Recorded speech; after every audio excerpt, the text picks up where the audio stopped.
अस्सलामु अलैकुम वरहमतुल्लाहि वबरकातुहू। आज मैं आप लोगों को बताने जा रहा हूँ खाना खाने की सुन्नतें। नबी पाक सल्लल्लाहु अलैहि वसल्लम की सुन्नतें बताने का ये सिलसिला शुरू किया गया है ताकि हम और आप जो पूरा दिन अपना गुजारते हैं, खाते हैं, पीते हैं, कहीं जाते हैं, किसी से मिलते हैं, ये सारे काम हम लोग करते हैं। लेकिन अगर यही काम नबी पाक सल्लल्लाहु अलैहि वसल्लम की सुन्नत के मुताबिक हो जाए तो हमारी दुनिया भी बन जाए और आखिरत भी बन जाए। और आज जो हम लोगों को शिकायत होती है ना कि यार हमारे घर में नहूसत है, बेबरकती है, किसी ने कुछ करा दिया है, हम लोग तावीज़ लेने भी जाते हैं और तावीज़ गंडे वजीफ़ों में भी लगे रहते हैं। याद रखिएगा, सबसे बड़ा वजीफ़ा और सबसे ज़बरदस्त वजीफ़ा ये है कि हम और आप नबी पाक सल्लल्लाहु अलैहि वसल्लम की सुन्नतों पर अमल करना शुरू कर दें। जिस घर में सुन्नत का नूर जल रहा होगा, जिस घर में नबी पाक सल्लल्लाहु अलैहि वसल्लम की सुन्नतों पर अमल किया जाता है, फिर उस घर में अल्लाह की रहमत दाखिल होती है, उस घर में अल्लाह की तरफ से बरकतें दाखिल होती हैं। तो सारी प्रॉब्लम का सॉल्यूशन है कि हम और आप नबी पाक सल्लल्लाहु अलैहि वसल्लम के तरीक़े के मुताबिक अपनी ज़िंदगी गुजारना शुरू कर दें। आइए जानते हैं खाने की सुन्नतें क्या क्या हैं। इस क्लिप को देखने के बाद आप सभी हज़रात से मेरी दरख्वास्त है कि खाना आप सुन्नत के मुताबिक खाना शुरू करें। अपने घर में खाना खाने की सुन्नतें बताएं और पूरे घर को बताएं कि भाई अब से हमें सुन्नत के मुताबिक खाना खाना है। तो आइए जानते हैं खाना खाने की सुन्नतें क्या हैं। नंबर 1, खाने से पहले कलाई तक दोनों हाथ धोना। जब हम खाना खाना जाएं तो दोनों हाथ धो लें, है ना। और नबी पाक सल्लल्लाहु अलैहि वसल्लम जब खाना खाते थे तो खाने से पहले हाथ धोते थे और हाथ धोने के बाद टॉवल से या किसी कपड़े से पोंछते नहीं थे। हाँ, खाना खाने के बाद जब हाथ धोते थे तो आप अलैहिस्सलातु वस्सलाम फिर हाथ को टॉवल या कपड़े से पोंछा करते थे। और 1400 साल पहले हमारे आका सल्लल्लाहु अलैहि वसल्लम ने ये तरीक़ा बताया। आज की साइंस ये कहती है कि जब खाना हाथ धोकर खाया जाता है तो इससे जो हमारे हाथों में हमेशा बैक्टीरिया और कीटाणु रहते हैं जो हमारी बॉडी को, हमारी हेल्थ को नुकसान पहुंचाते हैं, जब हम हाथ धोकर खाना खाते हैं और टॉवल से पोंछते नहीं हैं तो इससे क्या होता है कि खाना एकदम फ्रेश हमारे पेट में पहुंचता है। लेकिन जब हम हाथ धोते हैं खाना खाने से पहले और टॉवल से पोंछ लेते हैं तो टॉवल के जो जरासीम होते हैं वो हमारे हाथों में लग जाते हैं। इसीलिए साइंस ये कहती है कि हाथ धोकर टॉवल से नहीं पोंछना चाहिए। हाँ, हाथ खाना खाने के बाद जब आप हाथ धोएं तब टॉवल से पोंछें, है ना। लेकिन आका मदनी सल्लल्लाहु अलैहि वसल्लम ने 1400 साल पहले ये तालीम सुन्नत के तौर पर हमें बता दी कि देखो, खाना खाने से पहले हाथ धो और पोंछो मत, और खाना खाने के बाद हाथ धो तो पोंछ लो। तो इसीलिए जब खाना खाएं तो हाथ धोकर खाएं, है ना, और टॉवल से ना पोंछें। और जब खाना खा चुके तब हाथ धोएं, फिर उसके बाद आप टॉवल से पोंछ सकते हैं। तो पहली सुन्नत ये है कि हाथ धोकर खाना खाना चाहिए। दूसरी सुन्नत है दस्तरखान बिछाना। तिरमिज़ी शरीफ में यह हदीस मौजूद है जिससे ये साबित होता है कि दस्तरखान बिछाकर हमें खाना खाना चाहिए। हम जब भी खाना खाएं तो दस्तरखान बिछा लें। होता क्या है कि हम लोग बगैर दस्तरखान के खाना बैठ जाते हैं। वैसे तो ये है कि सब लोगों को एक साथ खाना खाना चाहिए, लेकिन अगर एक साथ खाना हमारे घर में कोई नहीं खाता है, कोई किसी टाइम खाता है, कोई किसी टाइम खाता है, तब भी दस्तरखान बिछाकर हमें खाना खाना चाहिए। हमारे आका सल्लल्लाहु अलैहि वसल्लम दस्तरखान बिछाकर खाना खाया करते थे। तीसरी सुन्नत है कि खाना खाने के लिए किस तरह से बैठा जाए। तो देखिए, एक पोजीशन तो ये है कि आप एक पैर को बिछाएं और दूसरे पैर को खड़ा कर लें। इस तरह से आप बैठकर खाना खा सकते हैं।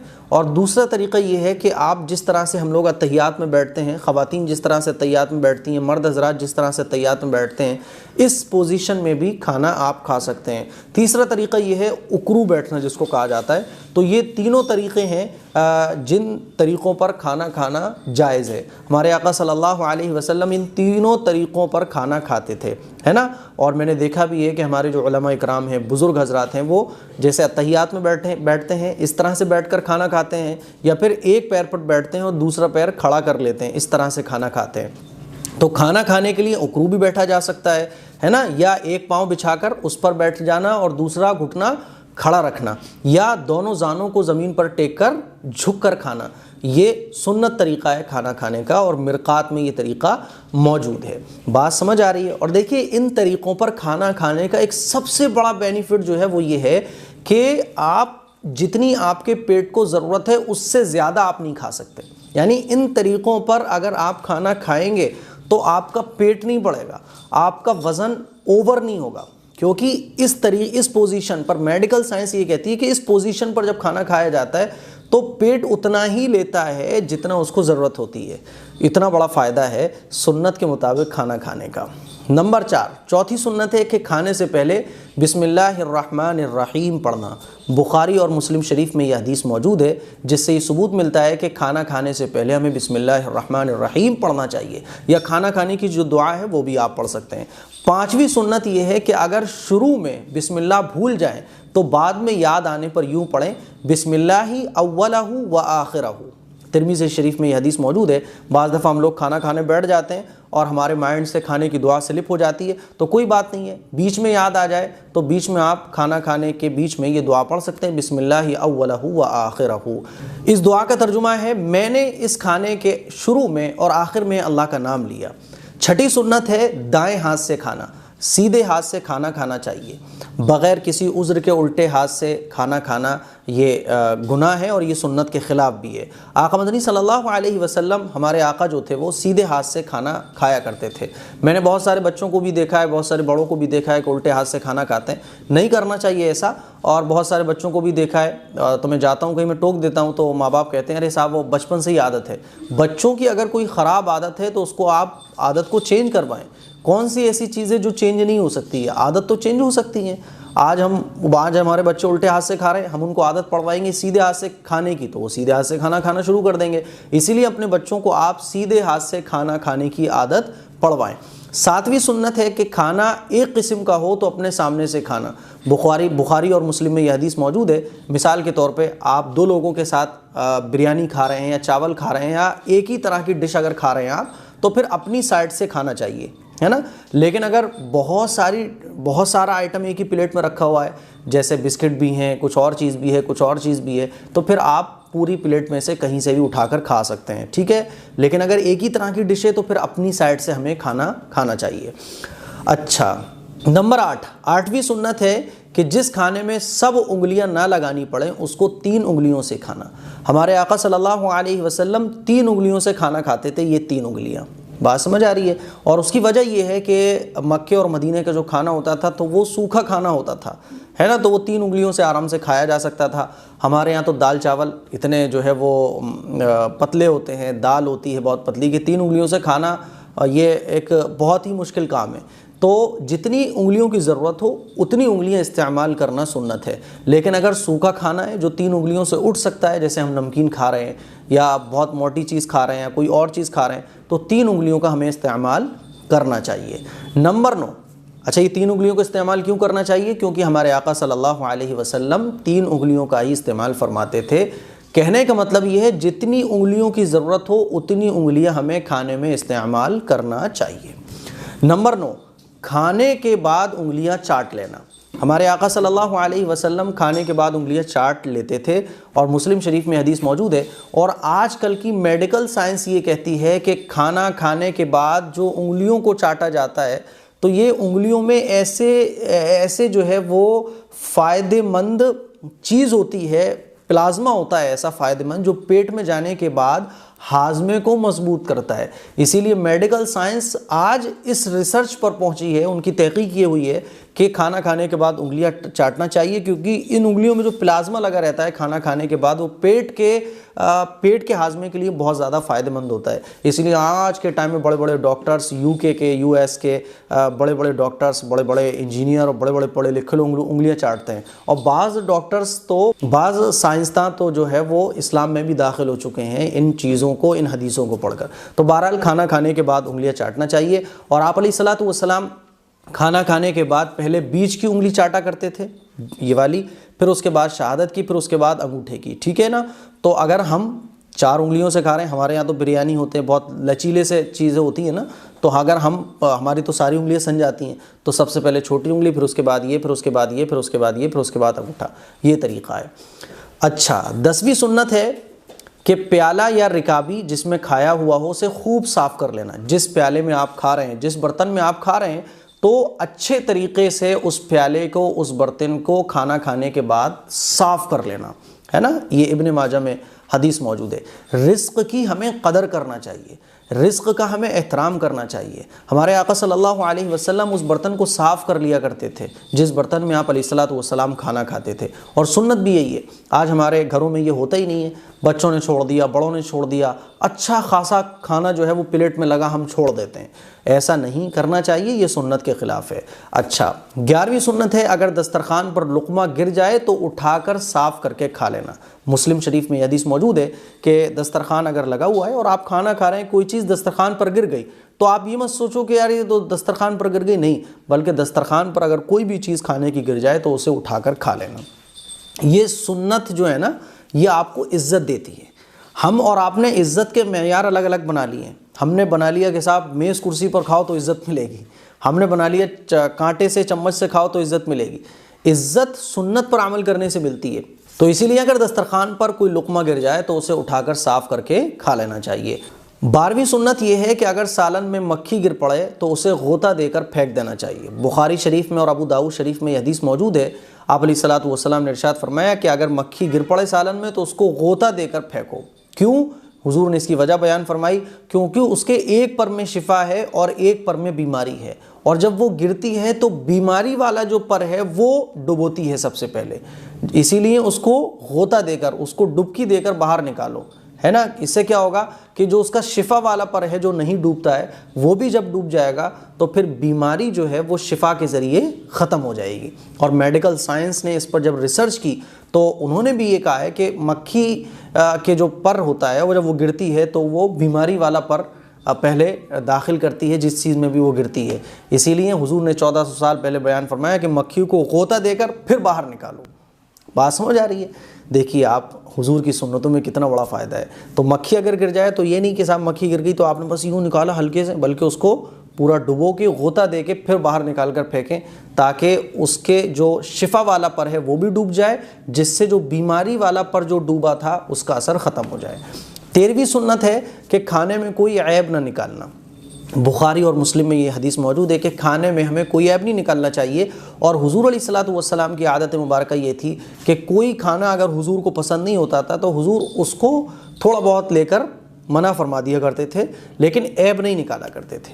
इसीलिए आजकल जो हमारे घर में ऐब निकाला जाता है, अरे बिल्कुल बकवास चीज़ है, अरे बिल्कुल बेकार बना दिया, अरे क्या बना दिया है, इस तरह से नहीं करना चाहिए। आजकल हम लोग अपनी ख़वातीन को डांटते हैं, अपनी बीवी को डांटते हैं, अपनी बहन को डांटते हैं। खाने में ऐब नहीं निकालना चाहिए। अगर आपको कोई चीज़ की कमी महसूस हो रही है तो आप बता दें कि भाई थोड़ा सा इसमें नमक कम रह गया है ना, ये बताएं। लेकिन ऐसे नफ़रत का इजहार हमें नहीं करना चाहिए। तो खाने में ऐब नहीं निकालना चाहिए। नंबर 14, खाना तवाज़ो के साथ खाना, टेक लगा कर ना खाना। बाज़ लोग जो ना वो ये टेक लगा कर खाना खाते हैं, तो टेक लगा कर खाना नहीं खाना चाहिए। हमारे आका सल्लल्लाहु अलैहि वसल्लम टेक लगाए बग़ैर खाना खाते थे। और खाना तवाज़ो के साथ खाना चाहिए, झुककर, ऐसे नहीं कि आकड़ के बैठ गए सेठ की तरह, नहीं, ये गलत तरीक़ा है। तवाज़ो के साथ खाना खाना चाहिए। नंबर 15, खाने के बाद ये दुआ पढ़ना चाहिए। कौन सी दुआ? स्क्रीन पर आप देख सकते हैं, अल्हम्दुलिल्लाहिल्लज़ी अतअमना वसक़ाना वजअलना मिनल मुस्लिमीन। इस दुआ का तर्जुमा है, सब तारीफ़ें उस अल्लाह के लिए हैं जिसने हमें खिलाया पिलाया और मुसलमान बनाया। दूसरी दुआ ये भी आप पढ़ सकते हैं, अल्हम्दुलिल्लाहिल्लज़ी अतअमनी हादत ताम वरज़क़नीही मिन गैरि हौलिम मिन्नी वला कुव्वा। इस दुआ का तर्जुमा है, सब तारीफ़ें उस अल्लाह के लिए हैं जिसने मुझे ये खाना खिलाया और मुझे नसीब किया बग़ैर मेरी क़ुव्वत और कोशिश के। तीसरी दुआ आप ये भी पढ़ सकते हैं, अल्लाहुम्मा बारिक लना फ़ीही व अतइमनी खैरम मिन्हु।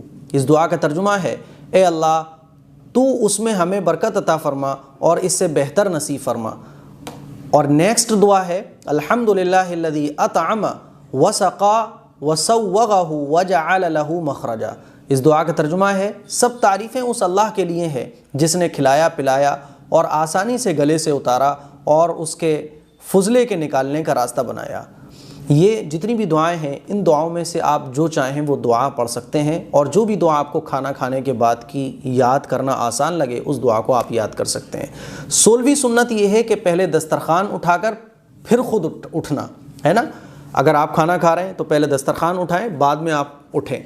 लेकिन अगर बहुत लंबा दस्तरखान है, 15-20 लोग खा रहे हैं, तो फिर आप खाना खाने के बाद उठ सकते हैं अगर टाइम दूसरे लोगों को ज़्यादा लग रहा है। लेकिन अगर कुछ लोग दस्तरखान पर खाना खा रहे हैं तो पहले दस्तरखान उठाएं, उसके बाद आप उठें, ठीक है ना। 17वीं सुन्नत यह है कि दस्तरखान उठाने की दुआ पढ़ना। जो भी भाई दस्तरखान उठाएं, जो भी बहन घर में दस्तरखान लगा हुआ है तो ख़वातीन दस्तरखान अगर उठाती हैं तो दस्तरखान उठाने की दुआ पढ़ना। दस्तरखान उठाने की कौन सी दुआ है आप स्क्रीन पर आप देख सकते हैं। अल्हम्दुलिल्लाहि हम्दन कसीरन तय्यिबन मुबारकन फ़ीही गैर मकफ़ीय्यिन वला मुवद्दइन वला मुस्तगनन अन्हु रब्बना। इस दुआ का तर्जुमा है, सब तारीफ़ें अल्लाह के लिए हैं, ऐसी तारीफ़ जो बहुत पाकीज़ा और बाबरकत हो। ए हमारे रब, हम इस खाने को काफ़ी समझकर या बिल्कुल रुखसत करके या इससे गैर मोहताज होकर नहीं उठा रहे। बुखारी शरीफ में ये दुआ मौजूद है।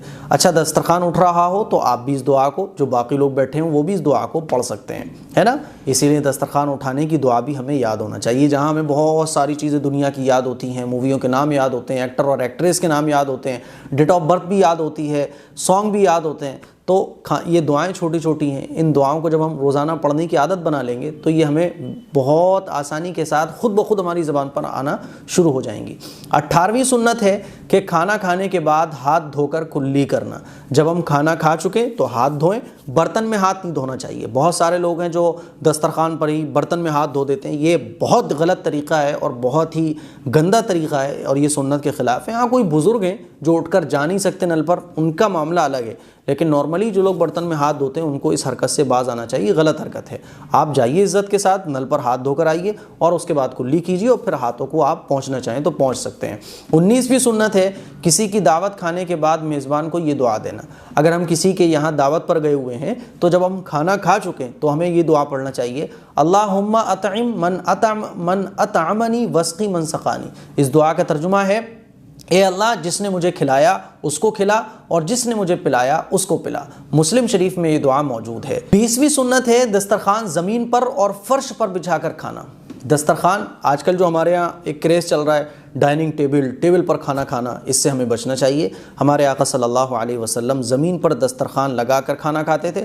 आप बेड पर दस्तरखान लगाकर खाना खा सकते हैं, है ना, और ज़मीन पर भी दस्तरखान लगाकर खाना खा सकते हैं। कहने का मतलब ये कि मेज़ कुर्सी का सेटअप ये इस्लामी नहीं है, ये गैरों का तरीक़ा है। हमें अपने नबी पाक सल्लल्लाहु अलैहि वसल्लम के तरीक़ों को फॉलो करना चाहिए।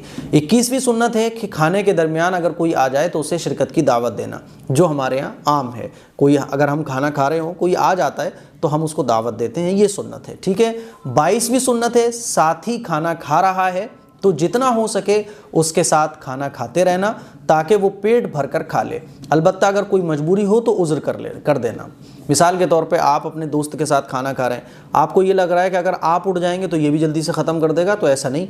आज जब तक वो खा रहा है, अगर आप खा सकते हैं तो खाइए। हाँ, अगर कोई मजबूरी है, कोई प्रॉब्लम है अगर आपको ज़्यादा खाने में, तो आप उज़्र कर सकते हैं, लेकिन उसके साथ बैठे रहें ताकि वो भी आराम से खा ले। 23वीं सुन्नत है कि जिस खादिम ने खाना पकाया है उसको खाने में शरीक करना या कुछ खाना उसको अलहदा दे देना। आपके घर में कोई पकाने वाली आती है या कोई पकाने वाला आता है तो जिसने खाना बनाया है उसको भी खाने में शरीक करना या उसको अलहदा से कुछ दे देना। अच्छा, अगर आपके घर में कोई पकाने वाला नहीं आता, आपकी बहू पकाती है तो या कोई भी पकाता है, तो बेहतर यही है कि जब खाना लग जाए दस्तरखान पर तो उसको भी अपने साथ दस्तरखान पर शरीक कर लें। बात समझ आ रही है? होता क्या है कि हम लोग उसको अपने साथ खाने में शरीक ही नहीं करते हैं, या जो है आप उसको बोल दें, या अगर वो खुद ही बोल रही है कि मैं बाद में खा लूँगी खाना, तो वो एक अलग मसला है। लेकिन बेहतर ये है कि जब खाना आ गया दस्तरखान पर तो आप उसको भी अपने साथ शरीक कर लें। तो ये खाना खाने की 23 सुन्नतें थीं जो मैंने आप लोगों के सामने बयान की। मुझे उम्मीद है ये सुन्नतें आपको आज पता चली होंगी और अब के बाद आप खाना जो है वो सुन्नत के मुताबिक खाएंगे। तो इन सुन्नतों पर अमल कीजिए, दूसरों को अमल कराइए, इस क्लिप को शेयर कीजिए ताकि ये नबी पाक सल्लल्लाहु अलैहि वसल्लम की सुन्नतें सारे मुसलमानों तक पहुँच सकें और हम और आप सुन्नत के मुताबिक अपनी ज़िंदगी गुजारने की कोशिश जारी रख सकें। अस्सलामु अलैकुम व रहमतुल्लाहि व बरकातहू।